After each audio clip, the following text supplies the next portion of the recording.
За техник технологи хөгжин хэрээр бидний амьдралд асар их боломж авчирч байгаа. За гэхдээ үүний ард бас маш том эрсдлүүд нуудаж байгааг бол анхаарах цаг нь болж байна. За саяхан Америкийн нэгдсэн улсад 16 настай нэгэн өсвөр насны хүү AI-тай удаан хугацаагаар ярилцаж сэтгэл санааны гүн хямрал орсны эцэст бол амиа хорлсон харамсалтай хэрэг гарсан байна.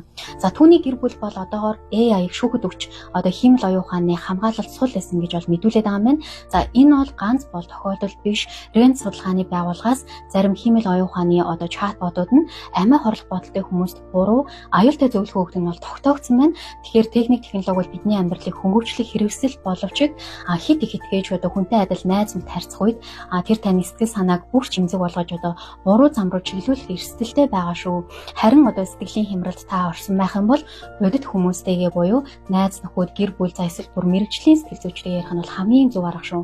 За технологи бол мэдээж биднийг орлож чадахгүй, хэрвээ танд хэцүү байх юм бол дотны хүмүүстэйгээ ярилцаж тэднээсээ бас зөвлөгөө аваарай. Ялангуяа өсвөр насны хүүхэдтэй эцэг эхчүүд маань энэ талаар хүүхдүүдтэй маш сайн сэрэмжлүүлж тэдэнтэйгээ бас илүү хойр татна ярилцаарай. Тэгэхгүй бол бас бидэнд энэ зүйл бас илүү их сөргөөр нөлөөлөх бол хандлага ажиглагдаад байна шүү.